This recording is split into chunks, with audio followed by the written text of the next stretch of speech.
Hello दोस्तों, आप सभी को जय मसीह की। मेरा एक और नया वीडियो में आप सभी का स्वागत है। सेनाओं के यहोवा का यही वचन है, जैसे मेरे पुकारने पर उन्होंने नहीं सुना, वैसे ही उनके पुकारने पर मैं भी ना सुनूंगा। दोस्तों, बंधुआई का अर्थ है गुलामी।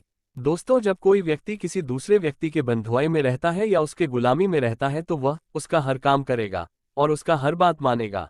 वह ना चाहते हुए भी वह जो कहेगा वही उसको करना पड़ेगा। दोस्तों, परमेश्वर नहीं चाहता कि हम किसी के गुलाम रहें, पर हम सब सिर्फ परमेश्वर के गुलाम बने। मैं एक बात बताना चाहता हूं कि परमेश्वर इजरायलियों को परमेश्वर कई भविष्यवक्ताओं के द्वारा, कई नबियों के द्वारा कई सारी बातों को सिखाया, कई सारे व्यवस्था को सिखाया, लेकिन उन्होंने कई बार उन व्यवस्था को तोड़ा, कई बार आज्ञा उल्लंघन किया, कई बार परमेश्वर के विरुद्ध में चलने लगे। तो परमेश्वर उन्हें ठीक करने के लिए या उन्हें रास्ते पर लाने के लिए बंधुआई पर डाल देता था। वो दूसरे राजाओं को उनके विरोध में उठाकर उन्हें बंधुआई में भिजवा दिया करता था। दोस्तों, आज बिल्कुल इसी तरह हमारा जीवन में भी अगर हम परमेश्वर के रास्ते पर सही नहीं चलेंगे तो फिर से हम भी बंधुआई में पड़ सकते हैं। क्योंकि जब हम प्रभु यीशु मसीह को नहीं जाने थे तो हम इस संसार के हाकिम अर्थात शैतान और उसके दूतों के या उन दुष्ट आत्माओं के गुलाम थे जो संसार को बहकाकर कई सारे अधर्म में, कई सारे पाप में, कई सारे नसों में फंसा कर रखता है।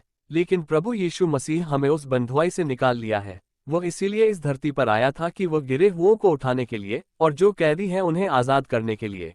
दोस्तों, आज हम भी उन्हीं गुलामों में, उसी बंधुआई में फिर से पड़ सकते हैं अगर हमारा सुधार सही नहीं हुआ तो, हम अपने जीवन को सुधार कर नहीं चले तो। क्योंकि जो दुष्ट आत्मा हमें कई सारे पापों में फंसा कर रखती है, वो हमारे जीवन को फिर से उन्हीं पापों में गिराने के लिए अवसर ढूंढती रहती है। वचन कहता है, पहला पत्रस उसका 5 अध्याय उसका 8 पद लिखा है, सचेत रहो और जागते रहो, क्योंकि तुम्हारा विरोधी शैतान गर्जने वाले सिंह के समान इस खोज में रहता है कि किसको फाड़ खाए। दोस्तों, वे दुष्ट आत्माएं हमें फिर से अपने बंधुआई में या अपने गुलामी में जकड़ने के लिए ताक में रहते हैं, और जो लोग अपने जीवन का सही सुधार नहीं करते वे लोग उनके गुलाम बन जाते हैं या उनकी बंधुआई में चले जाते हैं।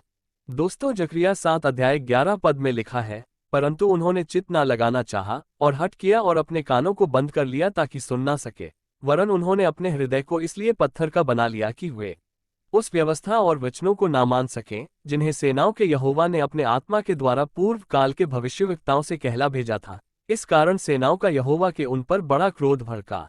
दोस्तों, जब इजरायली लोग गलती करते थे या परमेश्वर से अलग होते थे वे कई बार बंधुआई में जाते थे या उनकी कई हानि होती थी। आज इसी तरह अगर हम भी अपने जीवन के सही सुधार नहीं करेंगे तो हो सकता है हम भी उसी गुलामी में अर्थात दुष्ट आत्माओं की गुलामी में फिर से जा सकते हैं, जिसके वजह से बड़े बड़े परेशानियां, बीमारियां फिर से वापस हो सकता है। और दोबारा जब वह बीमारियां या दुष्ट आत्माएं अपने गुलाम बनाएंगे तो जो पहले का जीवन था उससे 7 गुना ज्यादा बदतर हो जाएगी। वचन मत्ती 12 अध्याय उसका 43 पद से आगे, जब अशुद्ध आत्मा मनुष्य में से निकल जाती है तो सूखी जगह में विश्राम ढूंढती फिरती है और पाती नहीं।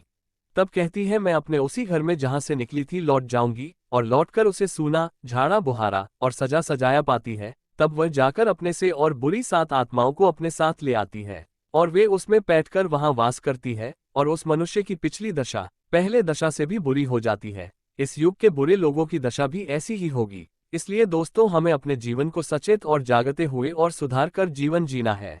हमें परमेश्वर के वचनों की ओर मन को लगाकर जीवन जीना है, अपने हृदय को पत्थर नहीं करना है और अपने मन को कठोर नहीं करना है। परमेश्वर के प्रति जो प्रेम है उसे ठंडा नहीं होने देना है।